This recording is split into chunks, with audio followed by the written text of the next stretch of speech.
Benvenuti su Culture and Education. Ci sono voci che sembrano esistere da sempre, vere e proprie costanti nella colonna sonora di intere generazioni. Francesco Guccini è stato un artigiano delle parole, un cantautore e un professore atipico e un esploratore instancabile della nostra memoria.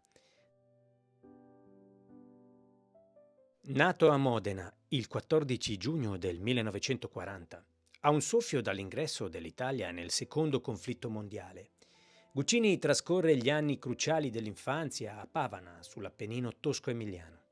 Mentre il padre Ferruccio affronta la prigionia in Germania, lui cresce nel mulino dei nonni paterni. Lì assorbe i ritmi e i racconti di un mondo contadino popolato da persone semplici, ma sagge, montanari capaci di recitare Dante a memoria o di improvvisare in ottava rima. Pavana diventerà così il baricentro emotivo di tutta la sua opera, il rifugio da cui osservare i cambiamenti della società. Il rientro a Modena nel 1945 genera nel giovane Francesco una frattura profonda, destinata a segnare la sua poetica. Da un lato avverte il richiamo della saggezza arcaica dei boschi, dall'altro sente l'urgenza della città e della modernità. Quella Modena gli va stretta, eppure gli rimane inevitabilmente radicata dentro. Diventa il simbolo della provincia da cui si vuole fuggire, pur continuandola a guardare con affetto. Prima di consacrarsi alla musica, esplora diverse strade. Scopre il rock and roll negli anni 50, lavora per pochi mesi come istitutore in un collegio di Pesaro e consuma le suole delle sue scarpe lavorando come cronista per la Gazzetta di Modena. È una gavetta dura che affina enormemente il suo sguardo da narratore. Il trasferimento a Bologna nel 1961 apre un capitolo nuovo. Vive appieno l'ambiente universitario, dal 1965 sale in cattedra al Dickinson College, insegnando lingua italiana agli studenti americani per 20 anni. Il battesimo discografico arriva nel 1967 con l'album Folk Beat numero 1. La sua penna aveva già lasciato il segno, grazie a formazioni come l'Equipe 84 e i Nomadi, che avevano portato al successo brani epocali come Auschwitz, Dio è morto e Noi non ci saremo.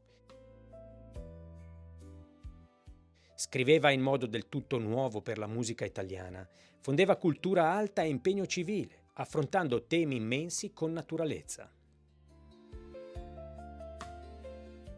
Il 1972 segna la grande svolta con l'album Radici. Qui troviamo pietre miliari come Il vecchio e il bambino e l'immortale La locomotiva. La storia vera di un macchinista anarchico bolognese viene sublimata in un'epopea di libertà, destinata a chiudere per decenni i suoi concerti, trasformandosi in un rito collettivo. Nelle sue strofe convivono in perfetto equilibrio l'osteria e la biblioteca. Può citare Leopardi o Borges e un attimo dopo raccontare una notte passata a chiacchierare in via Paolo Fabbri. Attraverso capolavori di introspezione come Incontro, Autogrill o Eschimo, traccia una mappa precisissima dei sentimenti del secondo Novecento. Il tempo è il motore di tutto. Il ricordo si fa confronto lucido tra le nostre origini, le disillusioni dell'età adulta e il fantasma di ciò che avremmo potuto essere. Da questa visione complessa dell'esistenza scaturisce il suo impegno civile. Guccini fa del dubbio una bussola per sottrarsi alle verità assolute, invitando chi lo ascolta a cambiare prospettiva. L'Avvelenata ne è un esempio perfetto. Nata da una rabbia autentica contro la stampa, si eleva a geniale manifesto sulle contraddizioni della fama. La sua curiosità intellettuale lo ha spinto ben oltre i confini della canzone. Studioso attento di etimologie, ha salvato dall'oblio i suoni della sua terra con il dizionario del dialetto di Pavana. Ha sceneggiato fumetti con Bonvi e nel 1989 ha esordito nella narrativa con Croniche epafaniche. A questo successo sono seguiti altri romanzi autobiografici e un'amatissima serie di gialli scritti a quattro mani con Loriano Machiavelli. Persino il cinema ha saputo cogliere la sua figura pacata e sorniona, offrendogli ruoli indimenticabili in pellicole come Radio Freccia e alcune comparse nei film di Pieraccioni. Nel 2012 il cerchio musicale si chiude. Registra l'ultima Thule proprio nel mulino di famiglia a Pavana. Abbandona i grandi palchi, ma mantiene intatto il vizio della parola, regalando negli ultimi anni guizzi vitali con le raccolte Canzoni da intorto e Canzoni da osteria. Il 6 agosto 2026 Francesco Guccini ci ha lasciati a 86 anni, circondato dalla sua famiglia. Fino all'ultimo ha continuato a limare frasi, lasciando in dote un libro di prossima pubblicazione.